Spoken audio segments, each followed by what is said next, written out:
Assalamu alaikum students. My name is Arsharu and I am your physics teacher. This lecture is for class 8 from Real Scholar School System.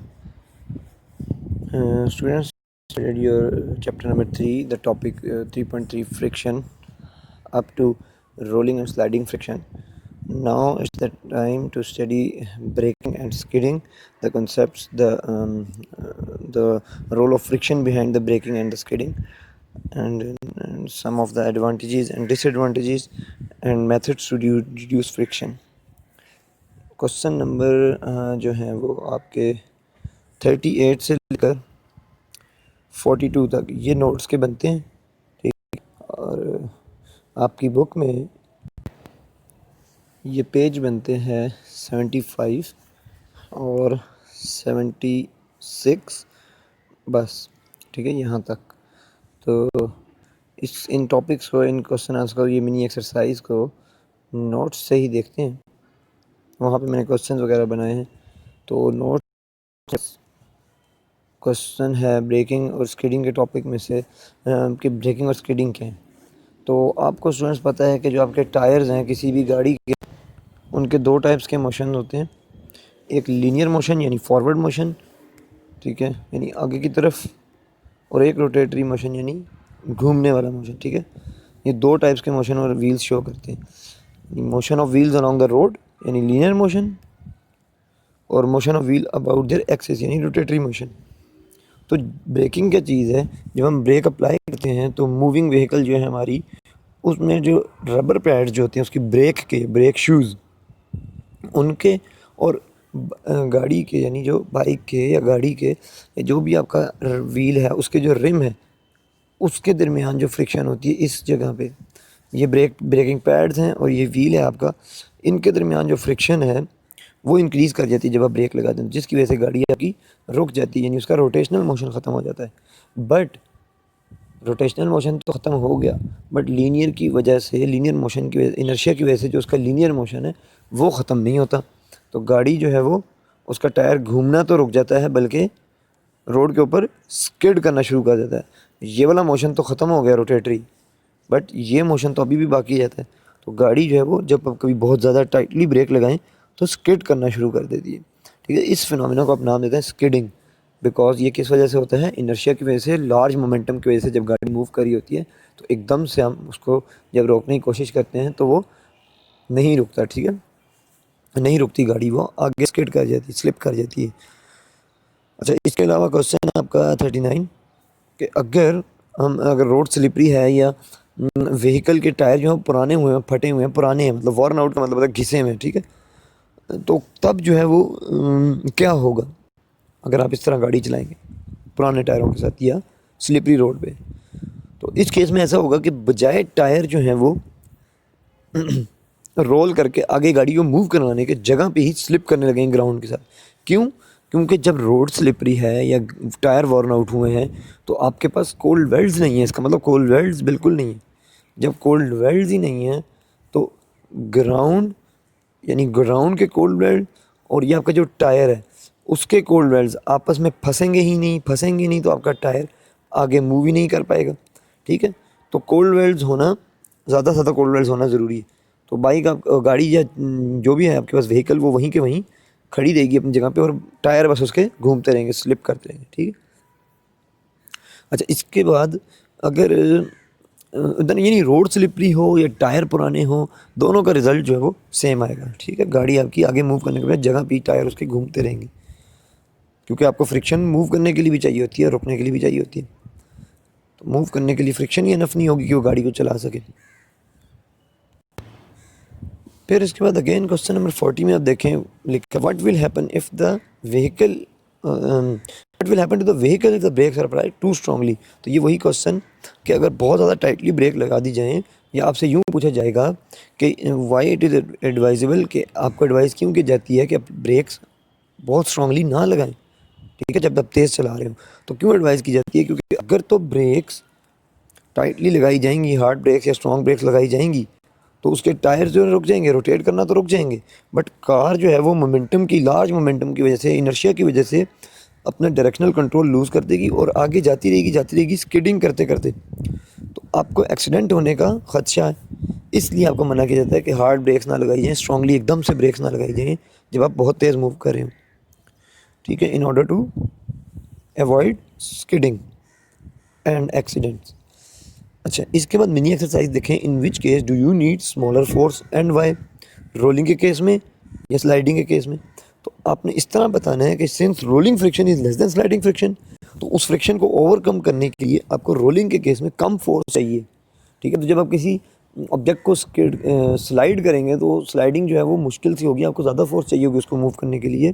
और जो आप किसी भी object को role करेंगे तो उसके लिए आपको कम फोर्स चाहिए, क्योंकि रोलिंग फ्रिक्शन जो है वो कम ग्राउंड आपके ऊपर लगाता है, तो आपको ओवरकम करने के लिए भी कम फोर्स चाहिए होती है, ठीक है। तो किसी चीज़ को घसीटने के बजाय उसको घुमा घुमा के रोल कर करके लेके जाना ज़्यादा आसान है। अच्छा, इसकी रीज़न यही है कि स्लाइडिंग फ्रिक्शन जो है वो रोलिंग फ्रिक्शन से ज़्यादा होती है। अच्छा, इसके बाद नेक्स्ट क्वेश्चन है, in which case it is easy for tyre to roll over? Rough ground पे रोल करना आसान है टायर के लिए या स्मूथ ग्राउंड पे रोल करना आसान है? तो यहाँ पे भी अगेन वही बात है कि अगर तो आपने रोल करवाना है टायर को, ठीक है ना,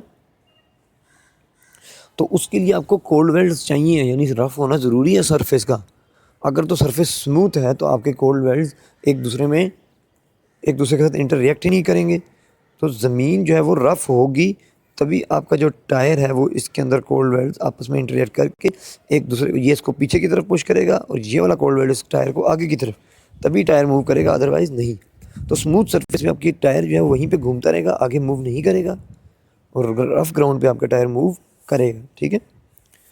अच्छा, इसके बाद आता है क्वेश्चन 41 पे, advantages and disadvantages of friction पे। तो यहाँ पे क्वेश्चन 41 में कुछ एडवांटेजेस और डिसएडवांटेजेस मैंने लिखे हैं।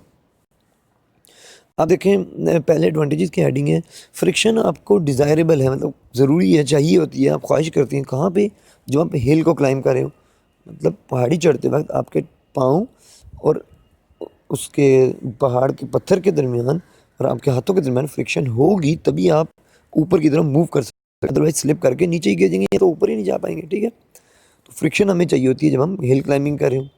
इसके साथ साथ जब हम लिख रहे हो, पेंसिल और पेपर के दरमियान भी फ्रिक्शन चाहिए होती है, वरना आपकी पेंसिल जो है, जो आपका लेड है पेंसिल में, जो आपका सिक्का है, फ्रिक्शन ही नहीं होगी तो वो सिक्का कैसे पेज के, मतलब उस सिक्के की जो नोक है वो माइक्रो लेवल पे क्या होगी, उसमें कोल्ड वेल्ड्स होंगे, तो पेज जब तक रफ नहीं होगा उस पर कोल्ड वेल्ड्स होते हैं ना पेज पे, तो वो कोल्ड वेल्ड्स पेज वाले और सिक्के वाले दोनों आपस में इंटरेक्ट करते हैं, और होता ये है कुछ इस तरह कि जो पेंसिल का सिक्का है, ठीक है, आपकी जो पेंसिल है उसका जो सिक्का है वो आपके पेपर में मौजूद कोल्ड वेल्ड के साथ इंटरैक्ट करके टूट जाता है और वहाँ पे कुछ वर्ड बन के वहाँ पे ठहर जाता है, तो आपको कुछ वर्ड लिखा नज़र आता है।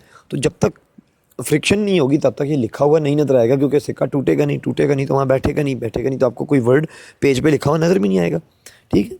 तो इसलिए फ्रिक्शन आपको रिक्वायर्ड है while writing on the paper, between pencil and the paper. जब friction enables us to walk on the ground, वही बात, फ्रिक्शन होगी तो आप चल सकेंगे, आप अपने पैर से पीछे की तरफ पुश करेंगे ग्राउंड को, ग्राउंड आपको इन डायरेक्शन, ग्राउंड आपको आगे की तरफ पुश करेगा, तभी आप आगे जाएंगे, ठीक है। तो ये तब होगा जब आपके पाँव यानी आपके शू और ग्राउंड के दरमियान कोई फ्रिक्शन होगी, यानी ना तो शू स्मूथ होगा, ना ही सरफेस जो है वो वेट होगी या स्लिपरी होगी या स्मूथ होगी, ठीक है। तो कोल्ड वेल्ड्स होने ज़रूरी है, यानी फ्रिक्शन का होना ज़रूरी है मूव करने के लिए भी ग्राउंड पे। Friction is also required to run on the ground, we can not run on a slippery ground. जब फ्रिक्शन ही नहीं होगी स्लिपरी ग्राउंड में तो हम रन भी नहीं कर सकेंगे। Friction required to stop the vehicle रुकेगी नहीं जब तक आपके पास टायर और ब्रेक के दरमियान जो है वो, ब्रेक शू और उसके रिम के दरमियान जो है वो फ्रिक्शन नहीं होगी, ठीक है। इसके अलावा बर्ड्स को भी फ्लाई करने के लिए एयर रेजिस्टेंस चाहिए, ठीक है, फ्रिक्शन चाहिए उनको भी फ्लाई करने के लिए। और उसके बाद डिसएडवांटेजेस, आपके पास डिसएडवांटेजेस क्या हैं फ्रिक्शन के, नुकसानात क्या हैं? आपकी जो फ्रिक्शन की वजह से आपके कपड़े और जूते फट जाते हैं, यानी अगर आपके कपड़े, जब आप कभी एक्सीडेंट होता है, कभी आप बाइक वगैरह से गिरें, तो आपके जब आपकी कोहनियाँ वगैरह या घुटने वगैरह जब ज़मीन से टकराते हैं तो वो क्या होता है उसमें, तो ज़मीन से रगड़ खाने के बाद आपके कपड़े वगैरह फट जाते हैं। और इसी तरह मुसलसल इस्तेमाल कर करके जूते भी आपके फ्रिक्शन की वजह से रगड़ खा खा के फट जाते हैं, ठीक है। तो फ्रिक्शन जो है वो आपकी वियर एंड टीयर चीज़ों को फाड़ने और तोड़ फोड़ के लिए भी जो है वो फ्रिक्शन रिस्पॉन्सिबल होती है। अच्छा, फ्रिक्शन चूँकि मोशन को अपोज करती है तो हमारी speed, high speed moving objects को भी ये स्लो कर देती है, ठीक है। It limits the speed of our fast moving objects, ये उनको कम करती है स्पीड को उनकी, एयर की फ्रिक्शन, ठीक है। तो most of our useful energy is lost as head नहीं है सॉरी, ये हीट एंड साउंड है due to the friction between various moving parts of the machine. यानी ये लॉस हो जाती है हमारी बहुत सारी useful energy in the form of heat and sound, heat और साउंड की फॉर्म में जो है वो लॉस हो जाती है। ये आपका टी है यहाँ पे, ये डी नहीं है, ये टी है, हीट एंड साउंड है, ठीक है। तो हीट और साउंड की फॉर्म में हमारी बहुत ज़्यादा एनर्जी लॉस होती है मशीन्स वगैरह में। बहुत सारे बॉडी पार्ट्स आपस में एक दूसरे का टकराते हैं मूव करते वक्त, तो वो उनके अंदर भी साउंड और हीट की फॉर्म में फ्रिक्शन की मदद से हमारी जो है वो ही एनर्जी लॉस्ट हो जाती है। इसके अलावा वियर और टीयर होती है मूविंग पार्ट्स में मशीन के, यानी दो पुर्जे आपस में बार बार टकराते रहे तो वहाँ से वो घिस जाते हैं। इसकी जो कॉमन एग्जांपल है जो आप लोग देखते होंगे वो आपने देखी होगी, आपकी जो ग्राउंड वाले पार्क वगैरह में जो पींग लगी होती है, उस पींग का जो जहाँ पे से वो पींग लटकी हुई होती है वो आप देखते हैं आहिस्ता आहिस्ता एक वक्त आता है कि वो घिस घिस के इतना कम हो जाता है कि वो टूट जाता है एक दफ़ा एकदम से, ठीक है। तो वो यही हो रहा होता है कि वो दोनों आपस में बार बार रगड़ खा रहे होते हैं। हर वक्त जब आप झूला ले रहे हैं तो उससे देखें आप साउंड भी प्रोड्यूस हो रहा होता है, कितनी ऊंची आवाज़ प्रोड्यूस हो रही होती है, ठीक है। आपको ज़ोर लगाना पड़ रहा होता है, आपको ज़्यादा एनर्जी लगानी पड़ रही होती है कि आप झूले को चला सकें, सही है। तो आपकी एनर्जी भी ज़ाया होती है और आपकी वियर एंड टियर, टूट फूट चीज़ों में घिसना वगैरह भी फ्रिक्शन की वजह से होता है। अब मकसद ये हमारा कि अगर फ्रिक्शन की वजह से नुकसानात हो रहे हैं कुछ, तो हम किसी तरह फ्रिक्शन को रिड्यूस करें। तो हम मेथड्स टू रिड्यूस फ्रिक्शन को देखते हैं कि किस तरह जो है हम वो फ्रिक्शन को रिड्यूस कर सकते हैं। तो हम अपनी स्लाइडिंग सर्फेसेस को स्मूथ बना के कर सकते हैं। पहली चीज़, जो चीज़ें आपस में स्लाइड कर रही हैं, हम उन लोगों को अगर उन चीज़ों को स्मूथ बनाएं, रफ़ ना बनाएं, तो जब वो स्मूथ होंगी तो उनके दरमियान कोल्ड वेल्ड्स कम होंगे, तो वियर एंड टियर भी कम होगी, एनर्जी लॉस भी कम होगा और आपको जो है वो नुकसान कम होगा और फोर्स भी कम लगानी पड़ेगी आपको मूव वगैरह करवाने के लिए स्लाइडिंग ऑब्जेक्ट को। अगर आप सर्फेसेस को स्मूथ बनाते हैं तो दो स्मूथ सर्फेसेस आपस में ईजीली इंटरेक्ट कर सकती हैं as compare to rough surfaces, ठीक है। फिर मेकिंग जो फास्ट मूविंग ऑब्जेक्ट्स हैं आपके, उनकी शेप स्ट्रीमलाइन बनाई जाए। जैसे आपकी बुलेट ट्रेन की शेप होती है फ्रंट से कुछ इस तरह, ठीक है, स्ट्रीमलाइन शेप बनाई जाए उनकी, जैसे एरोप्लेन की शेप होती है आपके, ठीक है ना। तो स्ट्रीमलाइन शेप बनाइए फिश की तरह की, ठीक है, जैसे कार्स, एरोप्लेन्स एक्सेट्रा, ठीक है। इसकी वजह से क्या होगा, इसकी वजह से एयर रेजिस्टेंस मिनिमाइज होगा और आप इजीली मूव कर सकेंगे with high speed through the air. इसके अलावा आप क्या कर सकते हैं, इसके अलावा फ्रिक्शन को कम करने के लिए स्लाइडिंग सर्फेसेस जो आपस में दो सर्फेसेस स्लाइड कर रही हैं उनके दरमियान लुब्रिकेंट्स डाल सकते हैं। फॉर एग्जांपल ऑयल और ग्रीस वगैरह जो मोस्टली मशीन्स वगैरह में डली होती है, ठीक है। फिर ताकि उससे क्या हो, जो कोल्ड वेल्ड्स हैं वो फिलअप हो जाएं और सरफेस आपकी जो रफ़ है वो स्मूथ बन जाए। इसी तरह आप रोलर बियरिंग्स की जगह बॉल बियरिंग्स यूज़ कर सकते हैं। अब ये बॉल बियरिंग्स, रोलर बियरिंग्स क्या चीज़ें हैं, जो आपकी बॉल है ना वो आपके पास रोलिंग फ्रिक्शन उसको ऑफ़र होगी, ठीक है। और वो जो रोलिंग फ्रिक्शन और बॉल बियरिंग जो है वो दोनों जो हैं वो सेम ही चीज़ें ऑलमोस्ट, क्योंकि रोलर्स के केस में भी आपके बहुत कम पॉइंट्स इन कांटेक्ट होते हैं विद द सरफेस। क्योंकि कोई रोलर है, अगर ऐसे लंबा सा रोलर है पीछे से और ये ऐसे ग्राउंड पे रोल कर रहा है, तो सिर्फ ये कुछ पॉइंट्स जो हैं वो इन कांटेक्ट होंगे विद द सरफेस, जिसकी वजह से कम फ्रिक्शन ऑफर होगी। इसी तरह अगर कोई बॉल है वो मूव करिए तब भी बहुत कम पॉइंट्स हैं जो फ्रिक्शन ऑफर हो रही है जहाँ पे। तो रोलिंग और बॉल इसके रोलर और बॉल इसके केस में फ्रिक्शन कम होगी, तो आप इसलिए दोनों बियरिंग्स यूज़ कर सकते हैं, बॉल बियरिंग्स भी और रोलर बियरिंग्स भी। अब ये बियरिंग जो होते हैं ये लेस फ्रिक्शन ऑफर करते हैं, बट ये बियरिंग होते क्या हैं।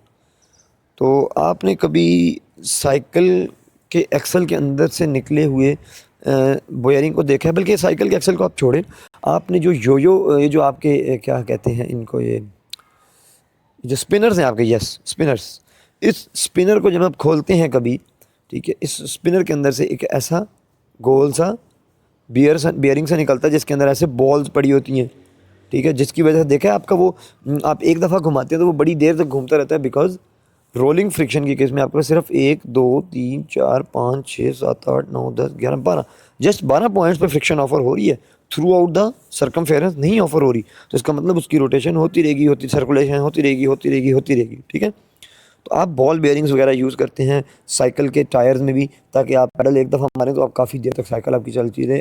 अगर आप बॉल बेयरिंग नहीं यूज़ करेंगे या रोलर बेयरिंग नहीं यूज़ करेंगे, अगर एक्सल बिल्कुल ही सीधा का सीधा इस तरह जो ऊपर टायर है वो उसके साथ बिल्कुल ऐसे जुड़ा हो, विदाउट बॉल्स, बीच में कोई बॉल्स ना हो, सीधा का सीधा ऐसे जुड़ा हो, तो उन दोनों के दरमियान फ्रिक्शन इतनी ज़्यादा होगी कि आपको बहुत ज़्यादा एनर्जी लगा के अपनी साइकिल चलानी पड़ेगी, या अगर आप पैडल मारना जैसे ही छोड़ेंगे आपकी साइकिल वहीं पे रुक जाएगी, due to large friction between दो tyre and the tyre and the axle, ठीक है, व्हील एंड द एक्सल। तो इसलिए आप टायर्स के दरमियान बेयरिंग यूज़ करते हैं। ये मैं आपको दिखाता हूँ, आपकी बुक में बना है रोलर बेयरिंग, ये रोलर बेयरिंग बॉल बेयरिंग बना है आपके पास, ये ठीक है, ये आप देख सकते हैं, ये यूज़ होता है टायर्स वगैरह में, रिम के उसके एक्सल के ऊपर, ये ताकि इसके अंदर यहाँ पे एक्सल होता है और इसके ऊपर जो है वो आपका टायर होता है, और जब वो घूमता है तो आपके पास लेस फ्रिक्शन ऑफर होती है इन बॉल्स की वजह से। अगर ये पूरा का पूरा आपस में कांटेक्ट में होता तो बहुत ज़्यादा फ्रिक्शन होती, आपकी car move, bike move, bicycle move करने के बजाय रुकी ही रहती, बहुत मुश्किल से मूव करती, ठीक है। तो ये आपके पास बॉल बेयरिंग था। अब ये है कि next topic uniform circular motion का है, जिसमें आप 3.4 टॉपिक में नई कुछ चीज़ें पढ़ेंगे इंशाल्लाह। नेक्स्ट लेक्चर में मिलते हैं, तब तक के लिए अपना ख्याल रखें और चीज़ें याद करते रहें, पढ़ते रहें। अल्लाह हाफ़िज़।